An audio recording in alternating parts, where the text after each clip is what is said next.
I'm Brett Riexinger. I'm going to show you the standard pre-flight inspection.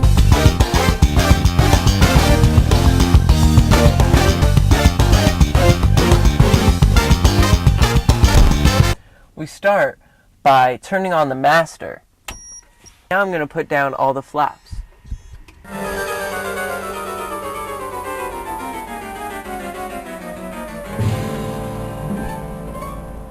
And now we check the fuel gauges.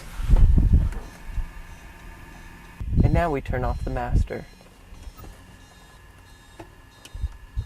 Now we can talk about some of the documents that are kept inside the aircraft at all times, like the airworthiness certificate and the registration certificate, and finally, the Pilot's Operating Handbook, or POH. This has everything you need to know, and it also has the weight and balance. Now we exit the aircraft. Now we sump the aircraft. This is where I stick this device into this hole and draw fuel out. And now we check and see the color, and make sure it's light blue, make sure there's no water or sediment and dirt in the bottom, and make sure it smells like fuel. And lastly, we discard the fuel. And now you climb up onto each wing and check the fuel by looking in. You close the cap and get down. And now you check the tire. Make sure that that bronze clip is attached to the wheel. Then lastly, you check the brake on this opposite side of the wheel. Make sure that it's thick and that there are no cracks. And now we go to the leading edge of the wing. And we check for any scratches, any rivets that are out of place, and just the all-around performance. And now we check the light fixtures to make sure that they're structurally secure. Now we move over to the aileron and make sure that it moves freely, it's secure to the aircraft, and that each hinge has a pin attached to it. And now we move over to the flap. We need to make sure that it moves just a little bit and that it's secure to the aircraft. And now we move over to the baggage compartment. We need to make sure that it's secure and won't open during flight. And then we check the skin of the aircraft, make sure all rivets are down and they won't come up during flight. And then now we need to check the elevator, make sure that it moves freely up and down and is secure to the aircraft. This is what will, during flight, make it go up or down. And then we check the rudder, make sure it moves freely and doesn't come off. And then we check the trim tab, make sure that it is securely attached to the elevator.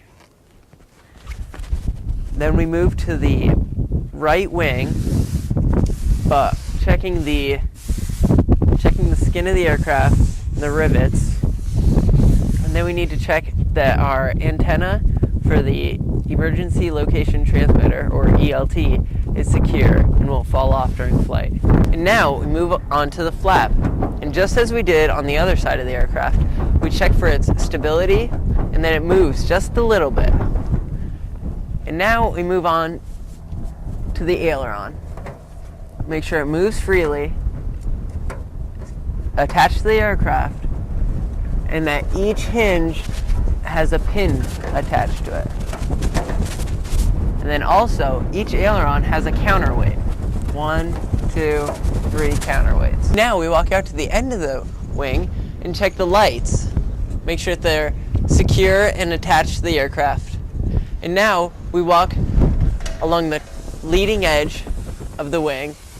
Make sure that no nicks, no damaging, that it's all well and good. Now we check the tire and check that same brass piece right there, make sure that it's attached to the wheel. And now we check the brake plate on the opposite side of the wheel. We check the thickness and whether it's cracked. And now we check the sump of the right tank. And just as we did on the other side, we check color, smell, and visually to see if we see any water or dirt, and then we discard.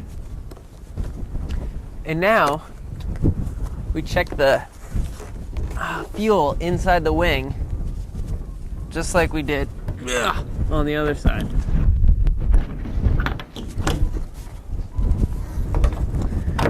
Close the cap and get down. And now we check the oil. We have to make sure that there is at least 5 to 7 quarts of fuel. Looks good. Gonna put it back in,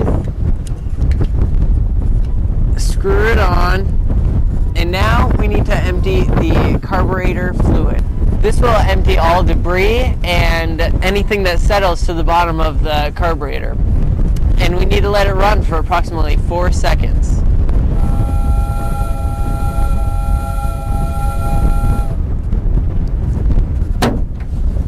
And now we move on to the propeller. We need to check the blade for any nicks, damages that will hinder it during flight. Check both sides. Make sure that it's smooth. And the nose of the aircraft as well. Now, we need to tug on the carburetor belt to make sure that it has the proper tightness so it'll run smoothly. And now, we check the landing light to make sure it's clean, and then we check the air intake, make sure there's nothing blocking or hindering it. And then this wheel, make sure that it has the proper inflation. And now, we move over to this side of the aircraft and check the static port. And this will run most of our gauges that are inside of the airplane. And then we walk over and check and see if any insects have crawled inside our pitot-static tube. And this will run our airspeed indicator while we're in the air. And then we check our stall airspeed indicator, and if it's blocked, it will give us a false stall horn warning. And now, this aircraft is ready for takeoff.